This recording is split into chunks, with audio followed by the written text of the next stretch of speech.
Last week, New South Wales government has introduced some changes on stamp duty for first home buyers. These changes apply for the next 12 months. Whenever they do these changes, it muddles the house prices. The dynamics of supply and demand are shifted. Chances are you have no idea how much you will lose buying a house at this point of time. In this video, that's what we talk about. We talk about those changes and their impact on the house prices. I will also try to answer the question, is it a good time to buy the house or not? So currently, if you are a first home buyer and purchasing a property up to $650,000, then you don't have to pay any stamp duty. And similarly, if the property cost is up to $1 million, then you will receive some amount of concession on your stamp duty. On 27th July, New South Wales government has increased this threshold of $650,000 to $800,000. And also the concession that you receive on a property is increased from $800,000 to $1 million. According to Rate City, an average first home buyer will save up to $28,000 or 1 year and 3 months in time by this new change based on a $400 weekly deposit. You can check those details on their website. I'm not aligned with this view of saving $28,000. In fact, you will be losing some money here. To understand this, first, let's have a look at the vacuum theory. Second, let's have a look at the government grants and their impact on supply and demand in past. Third, let's also have a look at the house prices before the grant and also look at the house prices after the grant. To understand this, we have three groups of first home buyers.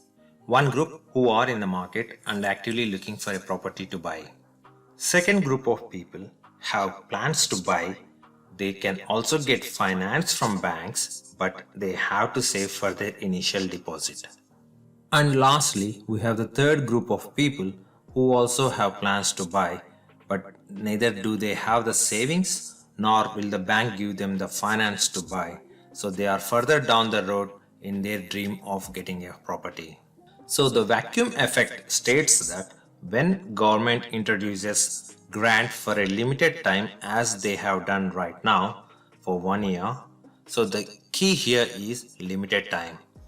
People in group 2, that is the first home buyers who have plans to buy a property and are saving for a deposit, will find it easier to achieve this. If they purchase the property within this 1 year, as there is no stamp duty and the amount required to save for their deposit is already met or is minimum. So statistical data tells us that they will take this opportunity and jump into market for buying a house within government stipulated time.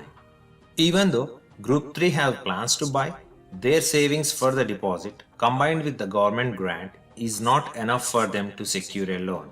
So they are left behind and buy a house when they are ready. Since the people who had plans to buy a property in the future are motivated to buy a property now, and also people who are not eligible are made eligible and encouraged to buy a property now, this will create a lesser demand or a vacuum that can only be filled with time. So if we go by this vacuum theory, after this 1 year, there will be a drop in demand and it will take some time for the demand to come back to normal. Let's have a look at some of the historical data to validate this theory. As you can see from the chart below, in the year 2000, the government has announced the first home buyers grant. It was introduced to soften the blow and the impact GST had on the economy at that time. If you look on the chart, this introduction of first home buyers grant has created a spike in demand for financing new homes.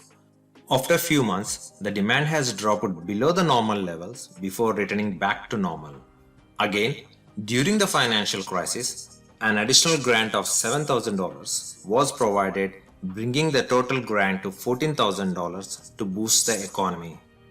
This has also created a spike in demand for financing new homes.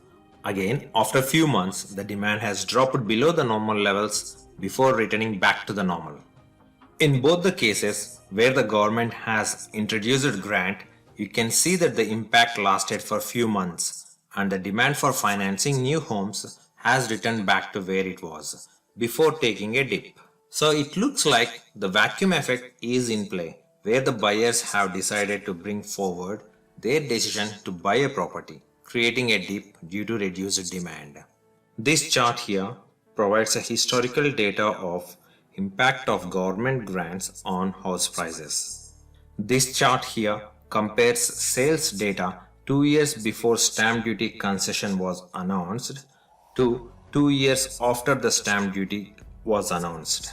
If you just focus on this line here, where the house prices are between $640,000 to $650,000, the spike is significantly higher compared to any other price range. And this has purely happened 2 years after the government grant has been introduced. Thus, it is clearly obvious from the historical data that the demand and supply equilibrium is disturbed due to government incentives, thereby pushing the prices in that segment. Also, it is clearly obvious that the prices will increase during the incentive time and decrease post-incentive period, especially when the grant has a very short period of time like now. This obviously brings us to our last question: is it worth waiting or should you buy a property now? There is no way to predict precisely what the future will be, but one thing is obvious, that the house prices will increase during the incentive time and will decrease post-incentive date. That is, if you buy a property during the incentive time, the amount saved in stamp duty is wiped out in capital loss post-incentive time. This has happened to me as well when I purchased my property in 2010. Due to government grant, the demand for the property was very high. I also used to find it very hard to bid for a property due to the demand. There were a lot of buyers for the property in the first home buyers range, and the agents had to do little or nothing to sell their property. I bought my property for $380,000 in early 2010. And in 2012, when I got the valuation done, it came down to $330,000. If I were to wait, I would have saved $43,000 compared to just additional $7,000 in grant from government. Also, the other thing that you need to consider is the impact of COVID on the property market. See, till now, whenever the government has announced a grant, there was slowness in the economy, or it was aimed at supporting first home buyers, or mostly it was a political stunt as well.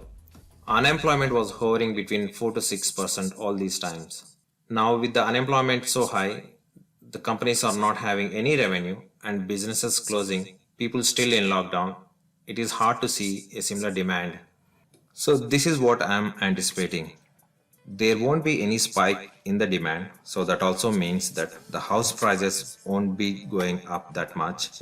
But when the time comes for a dip, the dip will be much deeper and longer compared to the past. So I don't recommend to jump on this offer. Again, this is my opinion. You need to do your own analysis for your own situation. Before you go, please don't forget to subscribe to this channel.